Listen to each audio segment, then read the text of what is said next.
mind right and everything gonna be alright.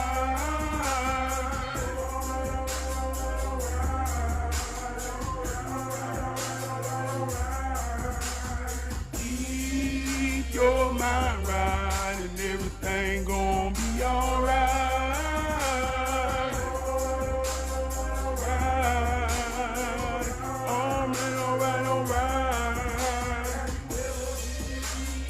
Down and out, feeling like a lifer, there was no way out.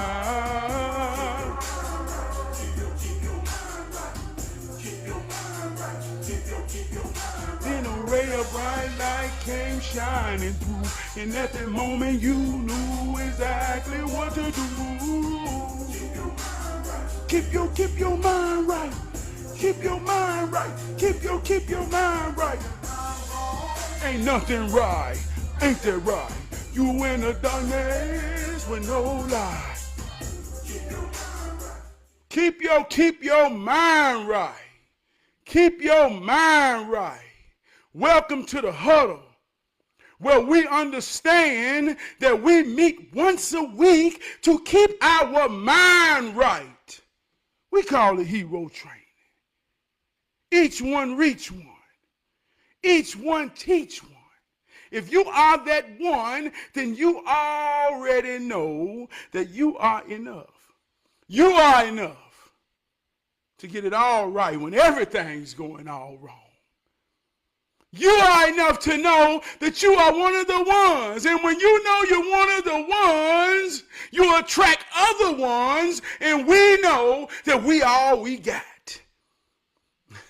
And we all we need. Welcome to the huddle, my heroes and my sheroes. I want to start off with gratitude and honor. If you're paying me some attention right now or on the replay, if you ain't heard it today, then if I'm the first one that you hear say, I want to say I respect you. I appreciate you. I love you. Because I know that your attention is the most powerful thing that you can pay. And I give my all to be worthy and to drop seeds, man, that may grow into your harvest and your fruit. That's your peace. I want to give a shout out to my executive producer, who just happens to be my wardrobe coordinator. I say, baby, what I'm wearing today? She said, you got to wear red because you've been on fire. Boy, you've been blazing like the sun. I say less, baby. This one's for you. I want to give a shout out to the greatest co-host in the world. My co-host, my homegirl. Alexa, tell me something good. We all we got. We all we need. You know what I'm talking about, man. Alexa, who is the master? The Honorable Trav P. I'm talking about kicking this hero judo in my dojo. Alexa, Alexa, Alexa, one time. Good God Almighty, Trav P, you blanking. I had to call her 3 times because she say, hold up, I'm in the hero spirit. See how that work? You see how that work? But if you ain't in the hero spirit already, let me tell you how we get there. We call that the hero hymn. The hero hymn is the mighty hymn within me, the mighty hero spirit. See, we know that spirit means air. Spirit means wind. Spirit means to breathe. Your breathing is controlled by your respiratory system as I take in the mighty wind, the mighty air, the mighty spirit.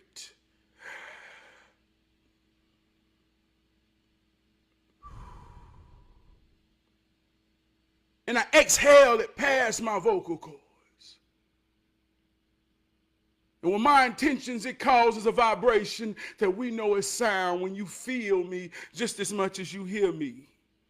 That is when we connect in the hero spirit.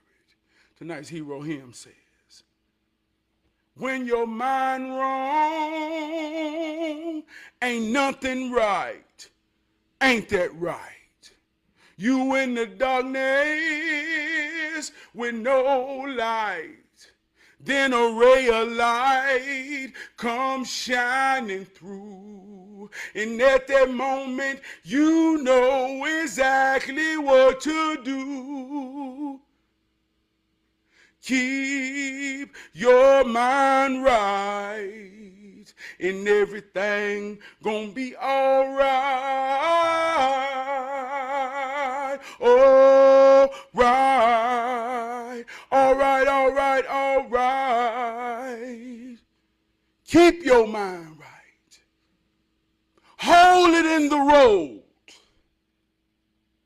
It's a part of the game that we go in darkness. We go through darkness. But keep your mind right. Get it back in the middle of the road and hold on.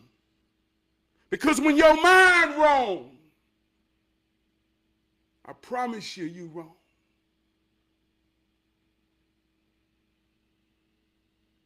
A man is what he think. If he think he can, he can. If he think he can't, he can't. See how that work? Keep your mind right.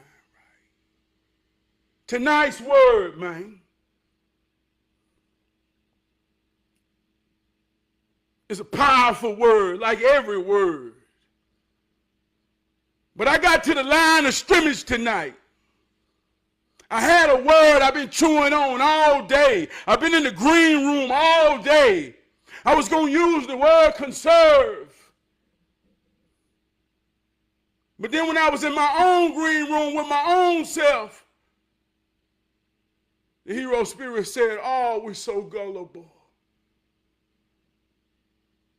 And then Peyton Manning and I called the audible. So the nice word is gullible.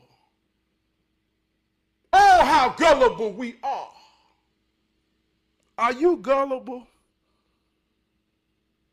And if not gullible about all things, will you say you're gullible about some things? Are we all gullible? Alexa, what is the meaning of gullible? Gullible is defined as easily deceived or cheated. It is used as an adjective to describe someone who is easily taken advantage of or manipulated. People who are gullible often lack critical thinking skills and are susceptible to believing false information or persuasive arguments. It is important to note that being gullible can have negative consequences and can lead to financial loss, physical harm, or emotional distress. Oh, are we gullible? Does that describe us?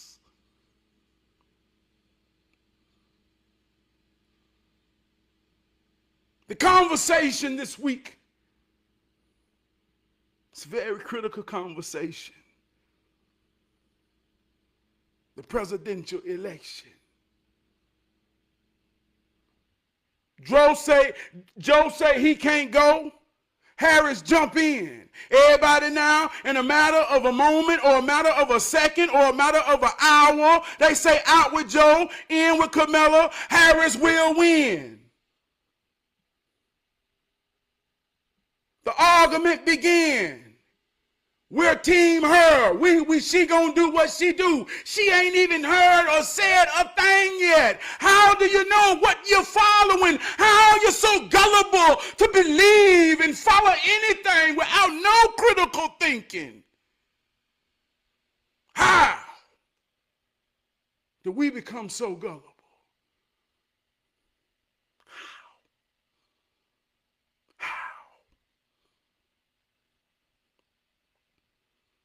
Alexa, what percentage of Americans' population is white people?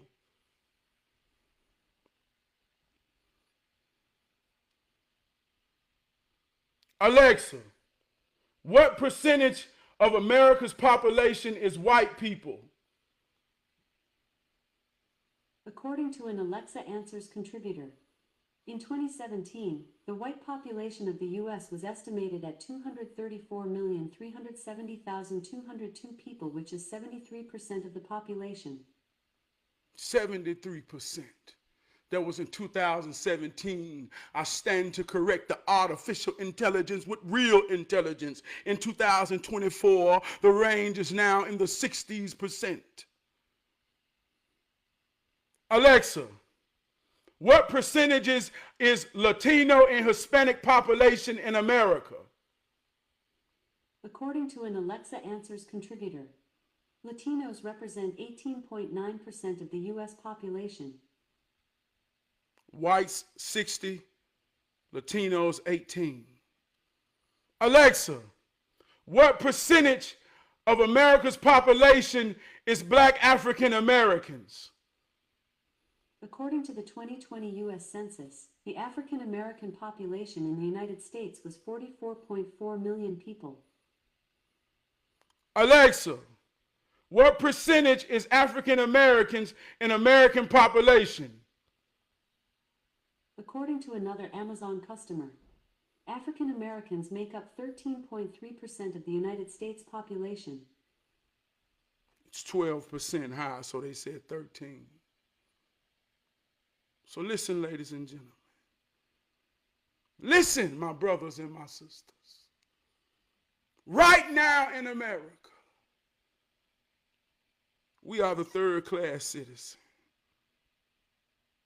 There's whites, there's Latinos and Mexicans and Hispanics at 18% of the population, and then there's us at 12. We are the third-class citizens in America. Do you understand that? Have you critically thought about this?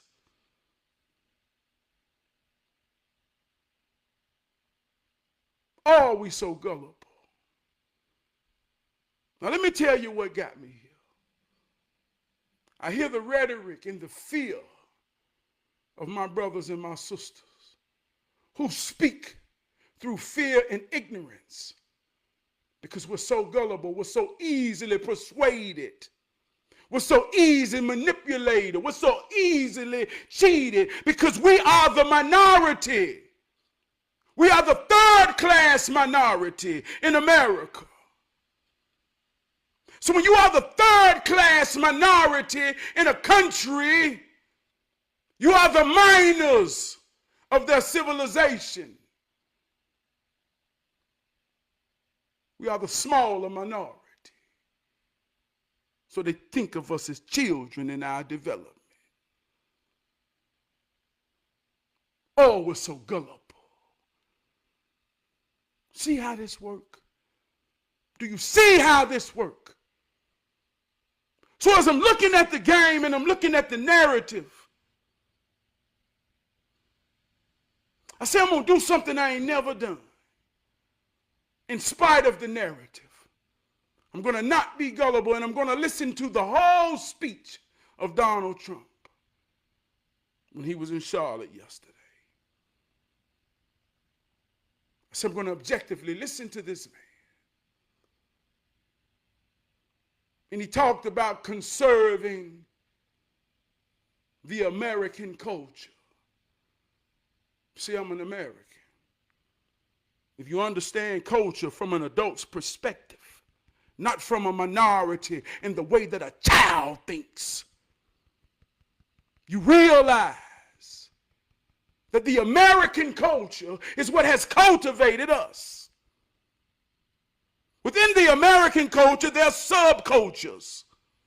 The subculture within American culture that I'm a part of is the African-American subculture. There's things in our culture that define us and our cultivation, like soul music, like jazz, like soul food. A culture is defined by its arts and its literature. But I am an American. And the American culture, regardless of how they built it, was based upon families. A man, a woman, and his children.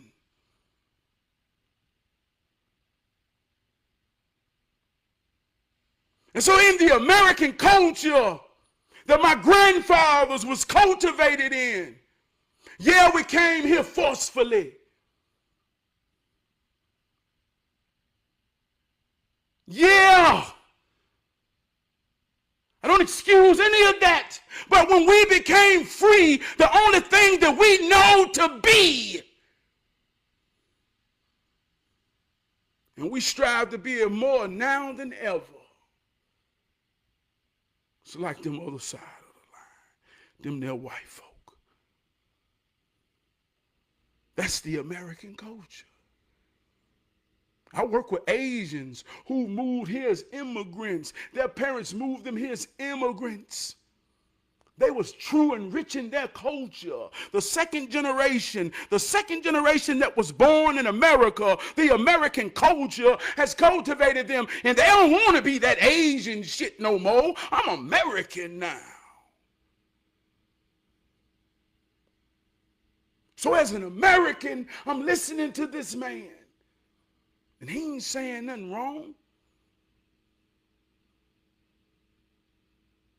When he talk about stopping the borders from a black man perspective, don't you understand, man, at one particular time,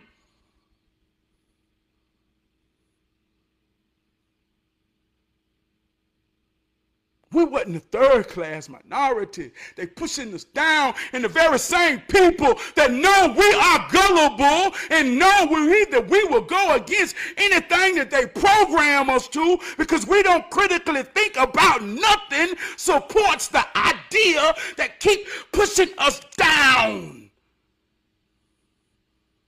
See, because let me tell you something about Hispanics and Latinos. They come to America to be cultivated in the American culture. But they come here in order to bring their woman and the man. They start a family. They having children. They making babies. They creating households. And they buying up the neighborhoods.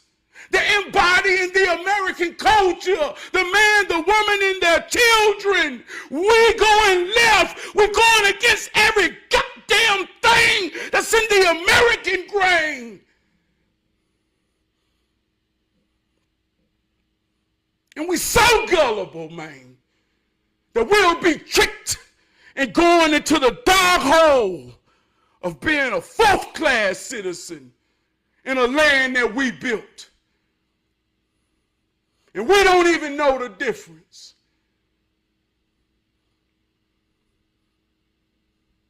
And for the record, I don't give a damn about either side of the bird. Both wings are attached to the same bird, the American power. And it makes up 60 to 70%. And you a fool to think your little 12% ass.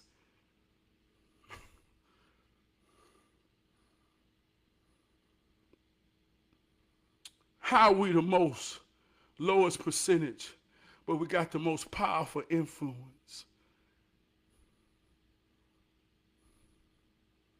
Come on, y'all. We can't be this gullible. We can't be this gullible. We can't be this gullible, man.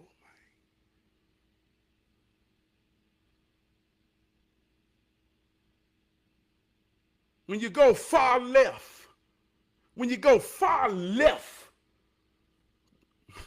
the liberal, the left, to the left, to the left, to the left. Do you know what happened over to the left? I don't never get left because I'm all right.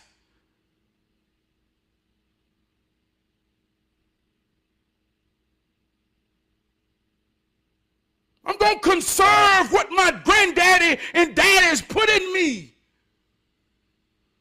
Alexa, what is the meaning of conserve? The word conserve is used as both a verb and a noun. As a verb, it means to prevent something from being damaged, wasted, or lost. As a noun, it refers to a mixture of fruits cooked with sugar and sometimes garnished with nuts and raisins. To preserve something from being damaged or lost, to hold it intact, to protect it, conserve.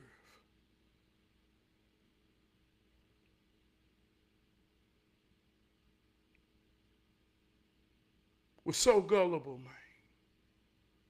We're so gullible that we're controlled by fear. We fear Donald Trump more than you say you believe in Jesus. You fear Donald Trump through ignorance of social media propaganda that's only rooted in gullible fear and ignorance because you don't understand how it works. I can tell you any goddamn thing to control the way you think and feel with my words. That's what we call spells, ladies and gentlemen. And when you gullible, I can put you under any spell I want. The most powerful spell to a gullible, searching soul that does not know where its source is, that does not know where my help comes from, is the God spell. If you don't know where to look, come here and let me tell you. Let me tell you.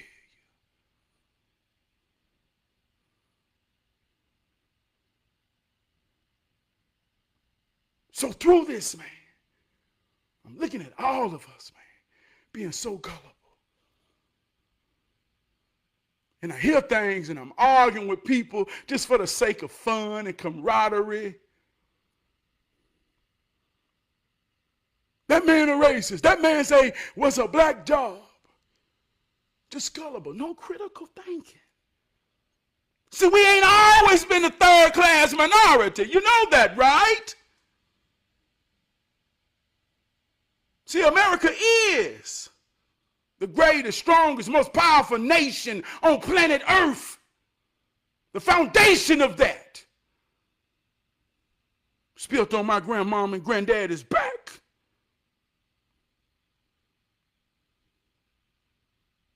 Powerful people. We ain't them no more. Hell no. Hell no, we ain't them no more. We done sunk down low. What made them strong don't exist no more. We so gullible now that we want to be any goddamn thing.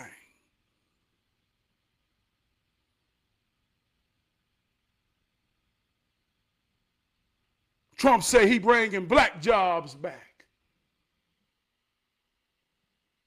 The left liberals use fear tactics and ignorance and play on our gullible mind to say, listen at this racist man talk. What's a black job? Well, let me tell you what a black job is. In many rural towns across America, and even in some cities,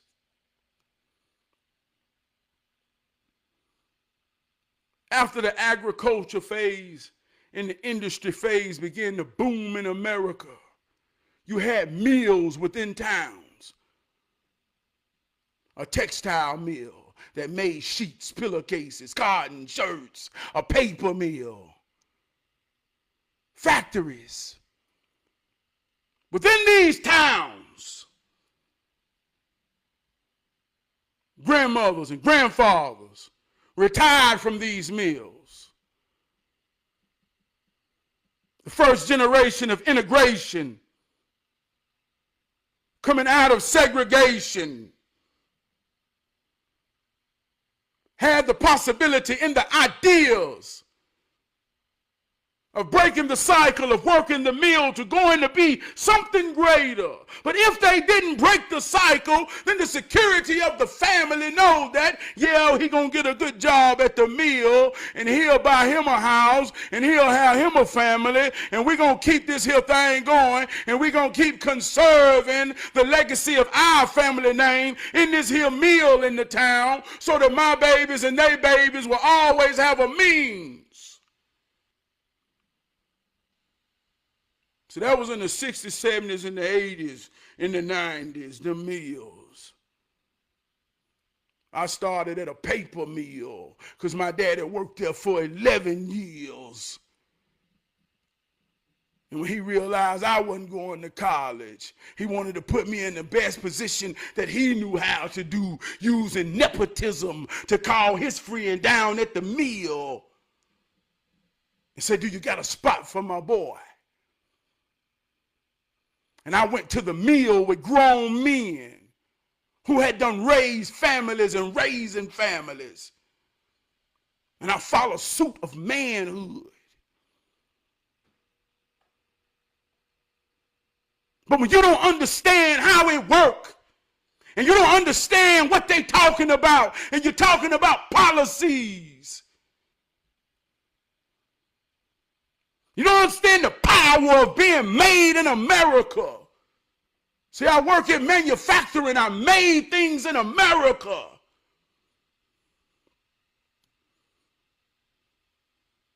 In 2008, not a long time ago, the real estate market was booming. A lot of black folk bought houses. A lot of brothers and sisters was coming out of HBCUs and colleges. They wasn't even using their degrees in much. Everybody was working at call centers, whether it been Allstate, Allstate, OnStar. Everybody was getting these call center jobs. I mean, they was getting good jobs, making good money. At that particular time, all you needed to do was be on your job for 2 years, have a 580 credit score, and you had kept $500 in the bank for at least 6 months. And that's still the same game, just the numbers have changed. And they bought houses. Then when the economy crashed, manufacturing crashed. The paper mill that had been running for 100 years right there on State Street in Rosa Ferry, which is now a brewery, had been there 100 years. Right before they closed down, I became the highest black man in leadership in the history of that company of 100 years at 27 years old.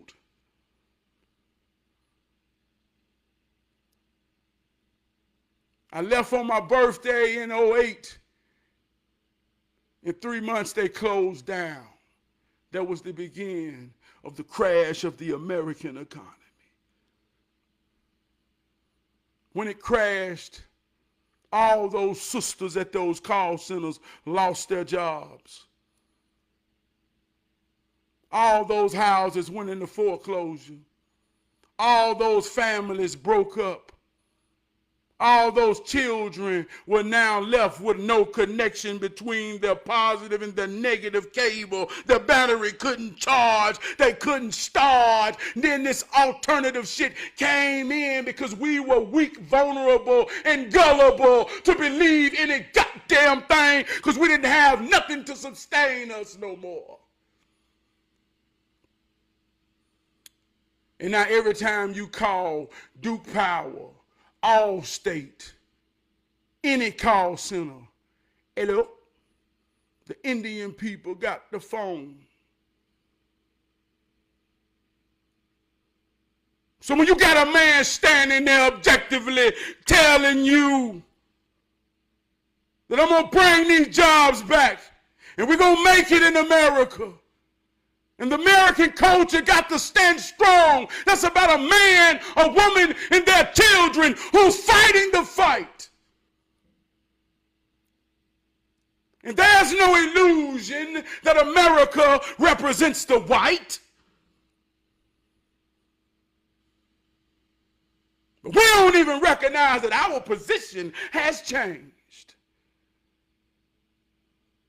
We don't recognize that our position has changed. We are a third-class citizen in America. When it was great, at its greatest point, we was the second-class citizen. Not no more. And the very same people that's opening the doors to take us and push us down are the very ones that's controlling our gullible ass minds. And I don't give a fuck about Donald Trump. So don't you sit here and make this about that. This is about you and me not critically thinking and just going for any goddamn thing.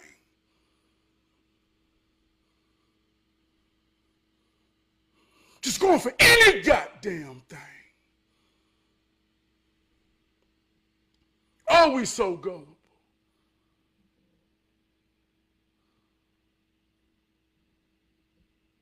We talk about Alexa, what is the meaning of gullible? Gullible is easily deceived or cheated, according to the dictionary. Someone who is gullible is generally naive or lacks caution, which makes them vulnerable to fraud or manipulation. It implies that they are easily taken in by false arguments, claims, or situations. In short, it means they are easy to fool or cheat. It's a general notion that when a woman's car needs work, a mechanic will look at her as being gullible and see that she's easily cheated or manipulated. She's vulnerable.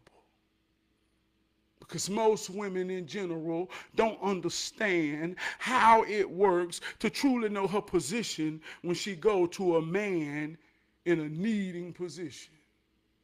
See how that works? And when a woman is in a needing position of a man, she's attracted to confidence. The man who empowers the confidence will attract the woman. Keep going back to this. This Bruce Leroy and this shown off. The power of attraction is one thing. That is the truth. The intentions behind the power makes one glow gold, makes one glow red. Alexa, who is the master? The Honorable Trav P. That's the power of confidence.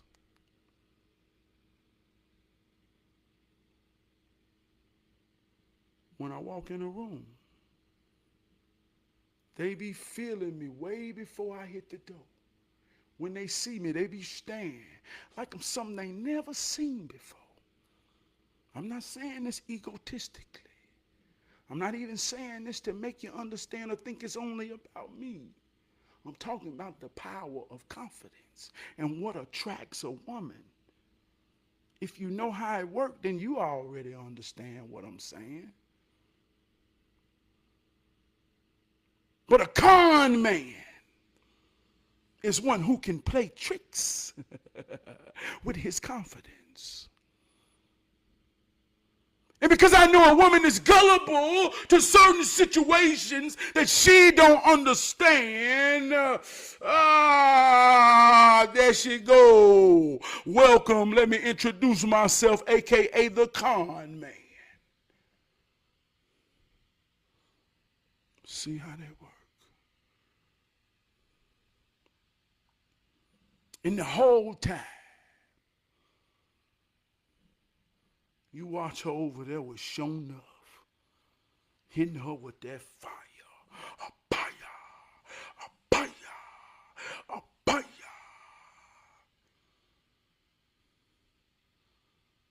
And it ain't nothing you can tell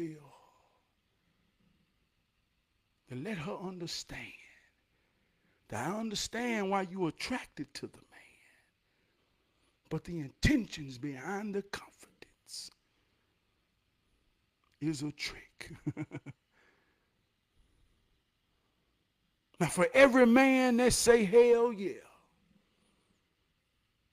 there's been a preacher that done the same thing to you.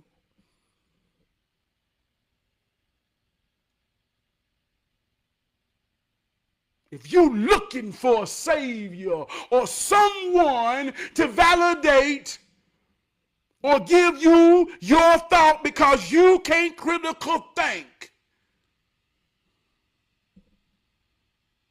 You've been cultivated in what to think.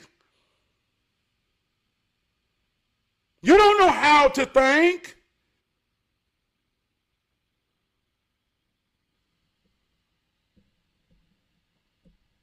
So you're looking for someone to show you the way. I wrote a song say if you really want to see it, all you got to do is close your eyes.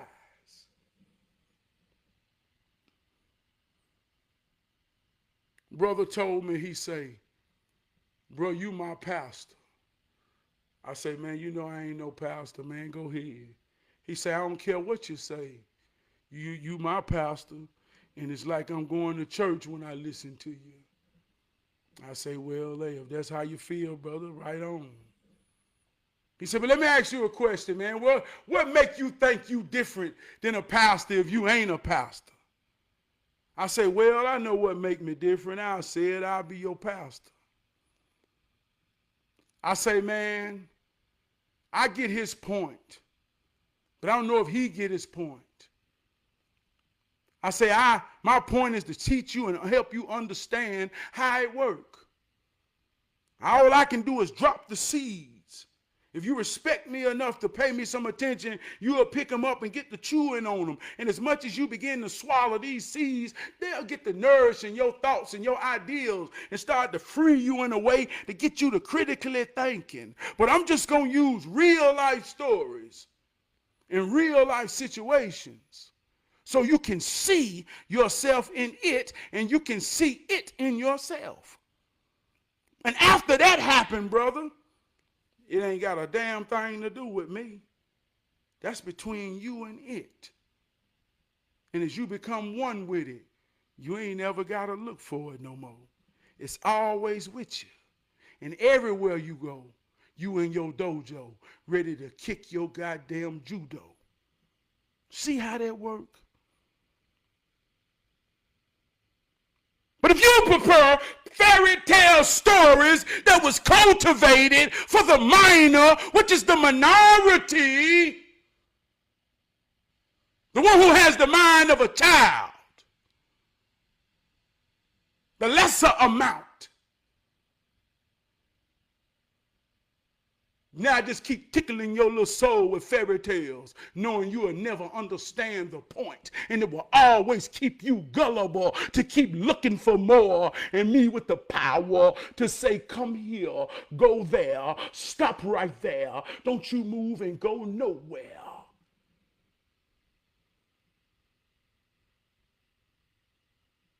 And the fear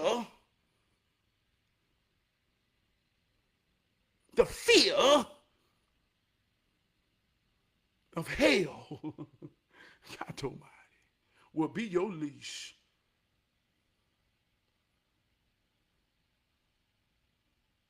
My brothers and sisters, this concept is an old concept that was started with a real leash, and they looked at us as a beast.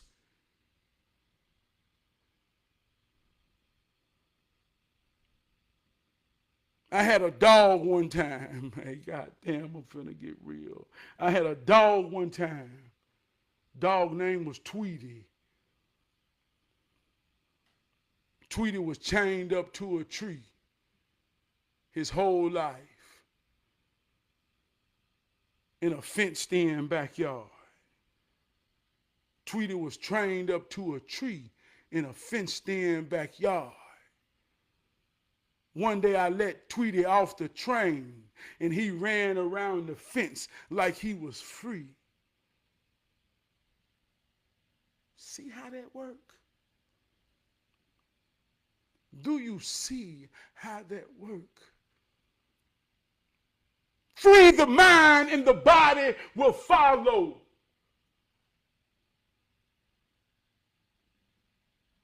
Alexa, what's the meaning of gullible? Gullible is defined as easily deceived or cheated. It is used to describe someone who is easily taken in by false or misleading information. People who are gullible may be more susceptible to fraud, deception, or manipulation. It is important to be aware of one's vulnerability to gullibility and to take steps to protect oneself from being taken advantage of. Alexa, what is the opposite of gullible? The opposite of gullible is not gullible, but rather cynical, suspicious, or untrusting. Yeah, I don't trust them folk like that. I don't trust them folk like that. And I know my position.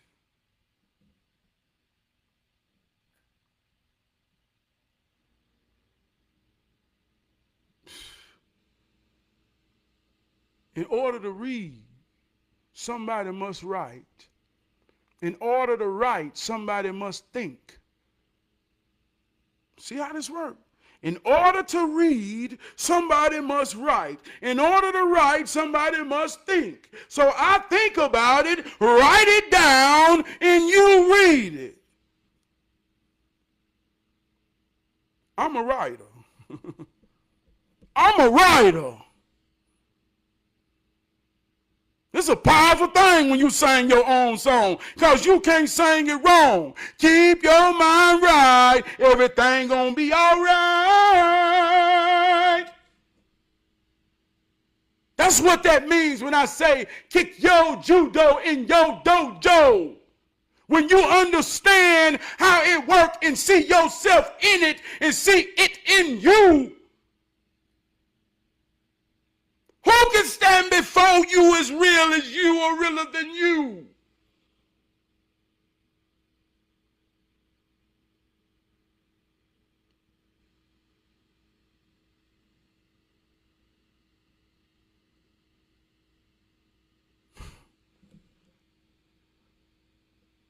That makes you not gullible.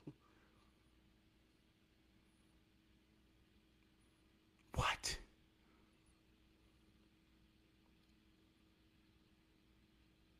You've been with your woman for 20 years? You've been driving that car for 20 years?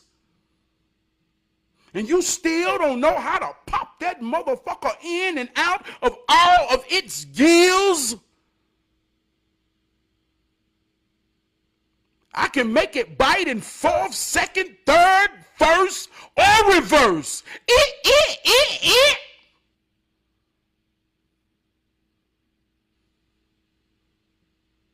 And you gullible enough to let somebody that ain't never drove persuade you into thinking that they know something about your gills and how you pop them more than you. Oh, how gullible you are. Trick you out of your shit. Talking real life, I ain't talking make believe.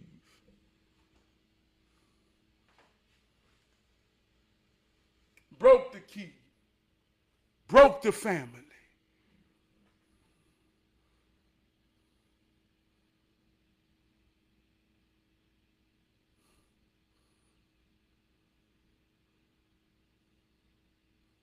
You so gullible. Alexa. Alexa.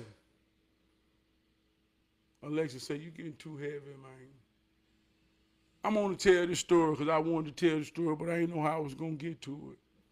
And it's a story about racism and how I learned racism to truly understand racism.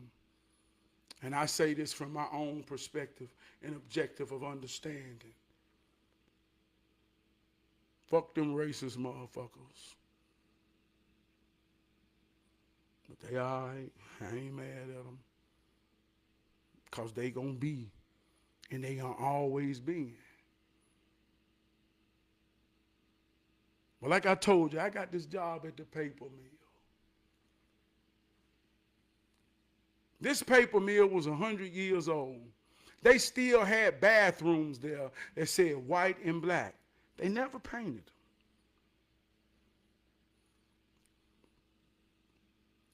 My daddy worked there. My daddy grew up in Jim Crow. My daddy was a bullhead, confident, proud black man down there at that paper mill. He had a warrior spirit against them. And they respected it in a sense. They knew he wasn't one to fuck with. So I come working there on some nepotism.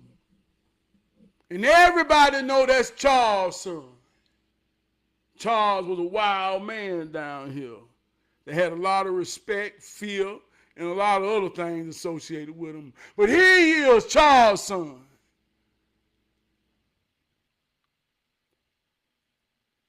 I'm 18 years old, 2 weeks after I graduated. Football star, heartbroken, with something to prove.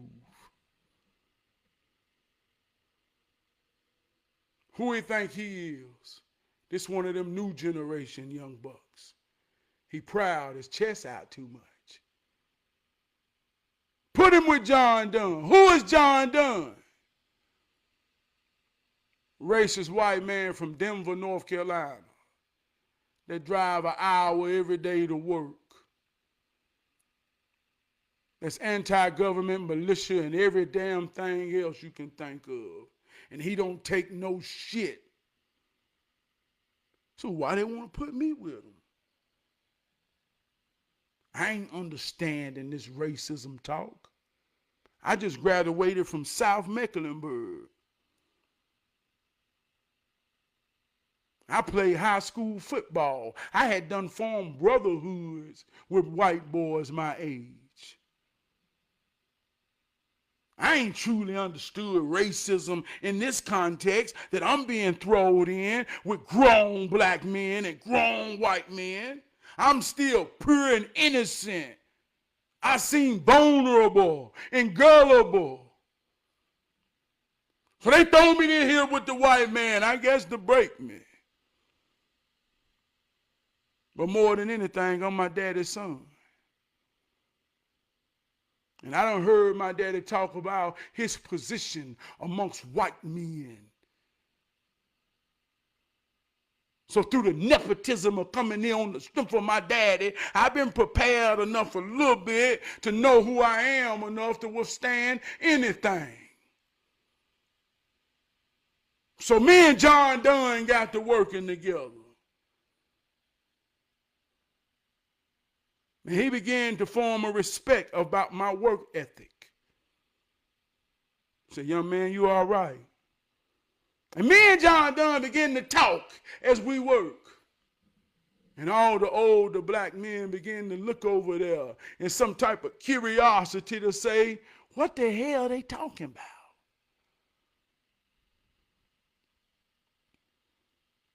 He can talk to any damn body. If he can talk to John Dunn, the racist white man from Denver, North Carolina, who a member of the Ku Klux Klan and the anti-government militia. What the hell he talking about with him? And every time I look over there, they smiling. See, John Dunn taught me one thing. In addition to what my daddy taught me. He taught me he was a white man. And ain't nothing in his mind about being a white man is wrong. And everything in his mind was cultivated.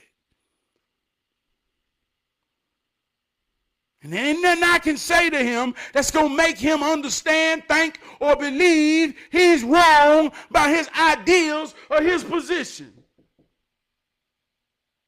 At the time now, there was a 60-year-old man. I'm going to say he about 57 because he retired when I was there. We're talking to an 18, 19-year-old black man, young man.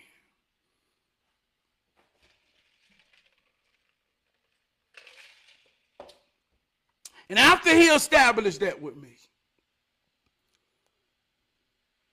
he allowed me to tell him who I am. And I told him who I was.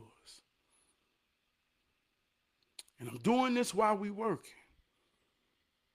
And one thing I began to realize is we was there for the same reason. As a means of income, as a means of survival. And that's what we had in common. And he respected me for that like I respected him for that. And in that respect, man, we got to know each other. I'm talking about the racist white man from Denver, North Carolina, who was a part of the Ku Klux Klan and a member of an anti-government militia. He told me, Travis, when I leave here and I go back to Denver, I ain't got no reason but to deal with my kind. That's where I'm comfortable at. That's where I'm loved at. And I say, you know what, John? When I leave here, I ain't got no reason to deal with nobody but my kind neither. And that's my family.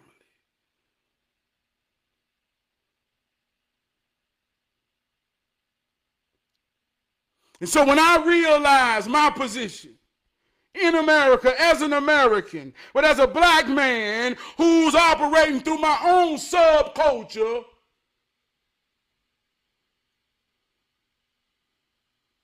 so I might be considered a racist too.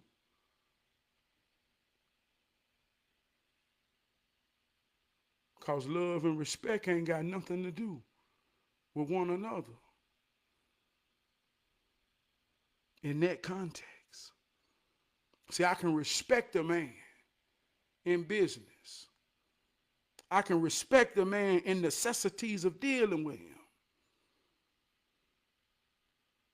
See how that works? And as long as he respect me in that moment, in that space, in that situations, he got the right to go be who he want to be. But see, you're a fool if you can't accept his truth. Or you're a fool if you gullible to easily be tricked and cheated into thinking that he's capable of empathizing with you more than he's innately been cultivated to. See how that works? So when they use fear tactics like racism and racists, and you ain't never listened to the message yourself, it's the same way where the preacher will stand before you and spew fairy tales on a story that he don't even understand the point of, and put the fear of hell in your heart. And you'll never have the critical thought to read it for yourself and realize he full of shit. One time I went and saw a preacher preach out of a book that I know he didn't read, because I had English class with him and I know he couldn't read out loud. But his confidence tricked a whole lot of gullible people to make them think he was reading out loud. Oh, he's so goddamn gullible.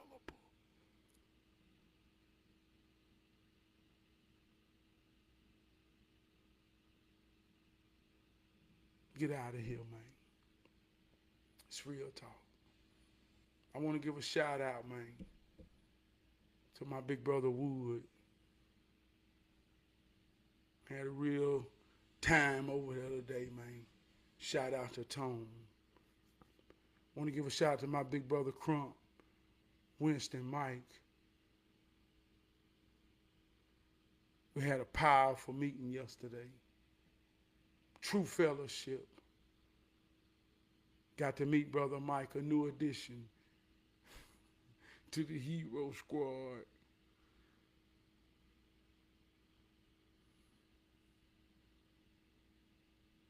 Want to give a shout out to Blow. Want to give a shout out to my brother Munt. Want to give a shout out to my brother Black.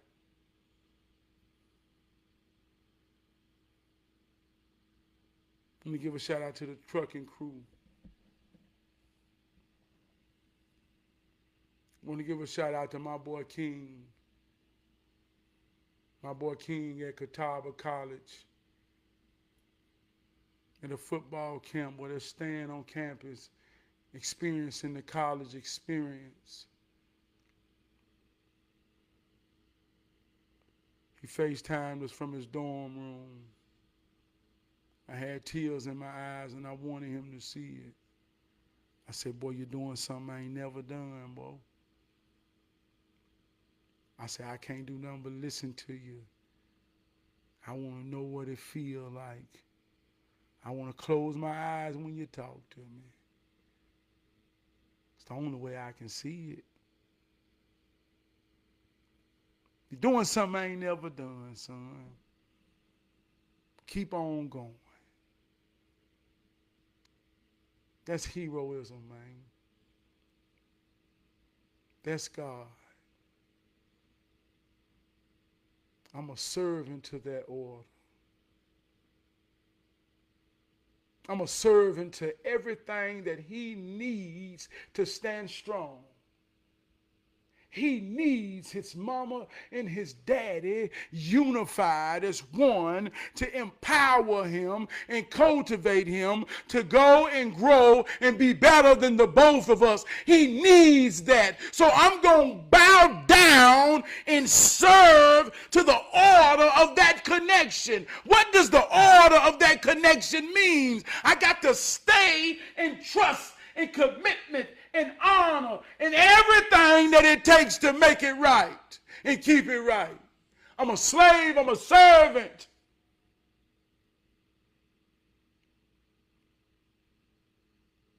It's bigger than me, but I see myself in it. It's bigger than me, but I see it in myself.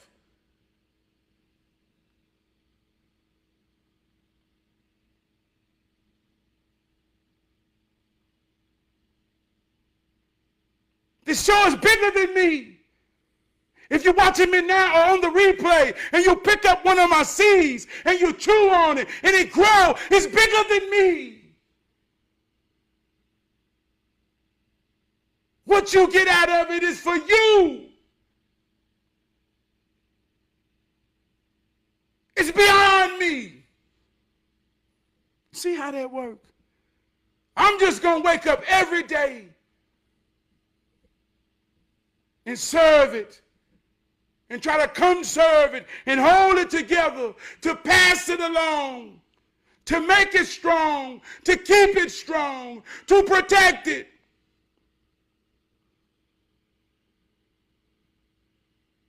I have grown into a better me. I'm growing, baby. I'm better than who I used to be. I've been on this journey for 45 years. I had some good times as well as I have shared some tears. I'm getting better and better every day, feeling like I'm moving in the right way. I love y'all, man. I love y'all, man.